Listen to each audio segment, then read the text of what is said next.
মানে সিরিয়াসলি আমি খুব অবাক হয়ে যাচ্ছি সিকান্দারের বিভিন্ন প্ল্যানিং নিয়ে, বিভিন্ন মার্কেটিংয়ে নানা রকম জিনিসপত্র নিয়ে।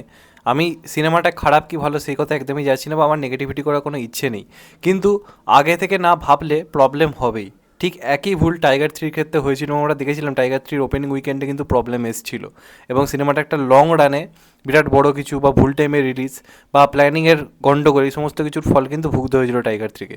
এবার সলমান খানের কাছে আমি যদি অ্যাডলি সিক্সের কথা এখন বাদই দিই, সিকান্দার কিন্তু বলা যেতে পারে একটা টার্নিং পয়েন্ট মুভি হতে পারে। 2000 মোটামুটি 17-র পর থেকে সলমান খানের কিন্তু কোনো সিনেমা ব্লকবাস্টার বা সুপারহিট কিন্তু হতে পারেনি। তো সেই 2017-র পরে 2025 মাঝখানে যে 8টা বছর গেছে, হয়তো কালেকশন মেরে কেটে এসছে, কিন্তু প্রপারলি ক্লিন হিট কোনো সিনেমা কিন্তু এখনও পর্যন্ত হতে পারেনি বাজেটের নিরিখে বা সিনেমার বক্স অফিসের নিরিখে। তো সেক্ষেত্রে এই সিকান্দার সিনেমাটা কোথাও গিয়ে কিন্তু সলমান খানের কাছে 2025-এর ওয়ান্টেড হতে পারে। মানে ওয়ান্টেডের মাধ্যমে যেভাবে 2008-এ সলমান খানের একটা প্রত্যাবর্তন ঘটেছিল, এই সিকান্দার হচ্ছে সেই সিনেমা। যদি সিকান্দার না চলে, সলমান খানের ইন ফিউচার বহুত বড় প্রবলেম হতে চলেছে, বহুত বড় প্রবলেম হতে চলেছে। তো সিকান্দারের একটা হাইপ রয়েছে, সেই হাইপটা অডিয়েন্সের মধ্যে রয়েছে, কিন্তু সেটাকে বিন্দুমাত্র প্রমোট করার কোনো রকম ইচ্ছা মেকার্সদের মধ্যে প্রথম কথা দেখা যাচ্ছে না। মানে তারা পরপর বিভিন্ন রকম প্ল্যানিং করছে, ডেট ফেট নানা রকম সবই ঠিক আছে, কিন্তু এই রিলিজ ডেট নিয়ে আমরা টাইগার থ্রির ক্ষেত্রে দেখেছিলাম কত বড় প্রবলেম ক্রিয়েট হয়েছিল। ঠিক একই ভুল খুব সম্ভবত এই সিনেমাটার ক্ষেত্রে হতে যাচ্ছে। তার কারণ হচ্ছে সিকান্দারের রিলিজ ডেট। কথা হচ্ছে সিকান্দার কবে রিলিজ করতে চলেছে। এখনও পর্যন্ত ইউএসএতে এই সিনেমাটার ডিস্ট্রিবিউটার যারা রয়েছে তাদেরকে তো একটা মেল মারফত আগে থেকে জানানো হয় কবে কি আসা হচ্ছে না হচ্ছে, সেই অনুযায়ী তারা প্ল্যানিং করে। সেই ইউএসএর ডিস্ট্রিবিউটারদের ভেতরের সূত্র থেকে জানা যাচ্ছে এই সিনেমাটা নাকি রিলিজ করতে চলেছে 30শে মার্চ। 30শে মার্চ এই সিনেমাটা কিন্তু রিলিজ করতে চলেছে।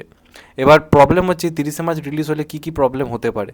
অনেকে এটাকে নেগেটিভিটি বলবে, আমি বলছি এটা পজিটিভিটি। এটা নিয়ে এখন থেকে ভাবা খুব দরকার রয়েছে, প্রচণ্ড প্রচণ্ড পরিমাণে দরকার রয়েছে। তোমরা দেখে নাও টাইগার থ্রি দিওয়ালির টাইমে আসে, ঠিক যেদিন দিওয়ালি সেদিন ছিল হচ্ছে রোববার, সেই দিনকে সিনেমাটা রিলিজ করে। সেই দিনকে সিনেমাটা রিলিজ করে, যে কারণে একমাত্র প্রথম দিনটা একটা হিউজ কালেকশন করে, দ্বিতীয় দিন একটা নর্মাল ডে হয়, কালেকশন একটা ড্রপ আসে।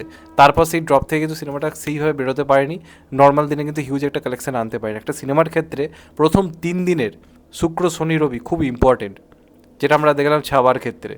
হাইপ ছিল, লোকে গেছে, টিকিট কেটেছে, এবং রোববার দিন একটা মারাত্মক ওপেনিং, এবং ওই দিন যে এত ভিড় হলো, পরের দিন থেকে লোকজন দেখতে শুরু করেছে।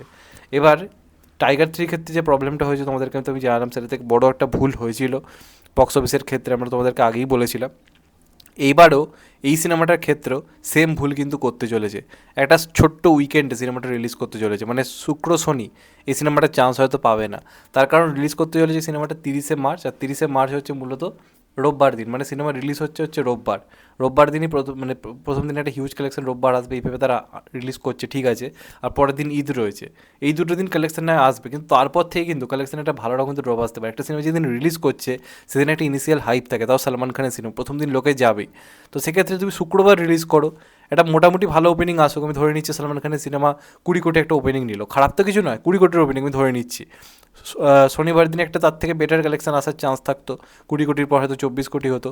তারপর কিন্তু দুটো দিন পেতো, দুটো দিন পেতো। এক হচ্ছে রবিবার দিন, আর একটা হচ্ছে সোমবার দিন, যেদিন হচ্ছে মূলত ঈদ। এই দুটো দিনে মানে মারকাটারি কালেকশন আসতো, কিন্তু প্রথম দুদিনের সিনেমা রিলিজ হওয়ার পর যে প্রথম দুদিনের যে কালেকশনটা, যেটা শুক্রবার রিলিজ করলে হতে পারতো, সেটা কিন্তু আমি যদি রিলিজই করি রোববার দিন এবং তার পরের দিনই যদি ঈদ হয়, তারপর কী হবে, তারপর কী হবে? তো এই প্ল্যানিংটা কিন্তু বড়সড় গণ্ডগোল হতে চলেছে। এখনও পর্যন্ত যেটা ইনসাইডার রিপোর্ট, বা এই 27 তারিখে যে আপডেটটা আসতে চলেছে, যেদিন হয়তো কিছু টিজার 2 বা সামথিং গান টান টাইটেল ট্র্যাক কিছু হয়তো আসবে, সেদিন হয়তো আমরা এটার রিলিজ ডেট জানতে পেরে যাব। এবং এখনও পর্যন্ত ইনিশিয়াল রিলিজ ডেট যেটা জানা যাচ্ছে সেটা কিন্তু মূলত 13 মার্চ, এবং যদি এটা হয় আমার মনে হয় কিন্তু বড় বড় একটা বাঁশ হতে চলেছে। হতে পারে রোববার দিন রিলিজ করছে, ছুটির দিন একটা বিরাট কালেকশন করলো, পরের দিন ঈদ রয়েছে।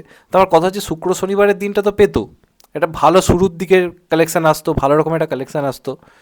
তারা কি তাহলে নিজেদের কাজ নিয়ে কনফিডেন্স নয়, মানে কনফিডেন্ট নয় পুরোপুরি, যে চলো ভাই শুক্র শনি রিলিজ করলাম, হয়তো সিনেমাটা বাজে ওয়ার্ড অফ মাউথ পেলো, তখন তার প্রভাব যদি রোববার আর সোমবার দিনে পড়ে যায় তাহলে কী হবে?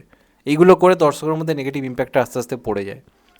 তো আমি জানি না এটার কী হবে। এটা একটা খুব বাজে সিদ্ধান্ত হচ্ছে আমার মনে হয় কোথাও গিয়ে। এর আগেই সিদ্ধান্ত এসে টাইগার থ্রির 12টা পেয়েছিল, তারপর মানুষ তো ভুল থেকে শেখে। কেন এতদিন ধরে সমস্ত সিনেমা শুক্র শনিবার রিলিজ হচ্ছে?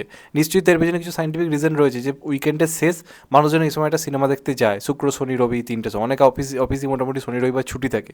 তো স্বাভাবিকভাবে এইটা তো এতদিন ধরে হয়ে আসছে। কেন সালমান খান এবং তার টিম প্রত্যেকবার এই ভুলটা করে আমি জানি না। এত বড় সুযোগ, এত ভালো একটা গোল্ডেন অপরচুনিটি, সেটাকে নিজের হাতে বরবাদ কি না করলেই নয়? তো আমার এটা নিয়ে আপত্তি রয়েছে। আমি একদমই খুশি নই রিলিজ ডেটটা নিয়ে। 28 তারিখ রিলিজ হওয়া দরকার ছিল।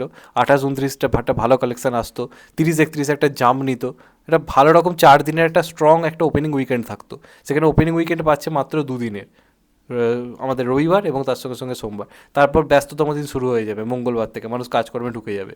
শুক্র শনি ইম্পর্টেন্ট দিন খুব, যে কোনো সিনেমা রিলিজের জন্য। তাহলে কেন এই মূর্খামিটা? এটা নিয়ে তোমাদের মতামত অবশ্যই জানি। আমি জানি কমেন্টে অনেকে যা ইচ্ছে বলবে, অনেকে হয়তো ভুলভাল বলবে, কিন্তু আমি যেটা বলছি মন থেকে বলছি সালমান খানের ভালোর জন্য। আমি সালমান খানের ক্ষতি চাই না, সেই জন্য আমি চাই লোকটা আবার একটা 450 কোটি 500 কোটির বক্স অফিস দিয়ে সবাইকে দেখিয়ে দিক। কিন্তু বারবার যদি সিদ্ধান্তেরা ভুল হতে থাকে তাহলে কিছু করার থাকবে না। যাই হোক, তোমাদের এটা নিয়ে কী মতামত অবশ্যই কমেন্টে জানিও। চ্যানেলটা নতুন হলে চ্যানেলটা সাবস্ক্রাইব করে দিও অ্যান্ড কেটে বেল আইকন। ভালো থেকো সবাই, টেক কেয়ার, নমস্কার, আবার দেখাবে। এখন তো বাই, সবাই ভালো থেকো, সুস্থ থেকো, টেক কেয়ার, আবার দেখাবে, ভালো থেকো।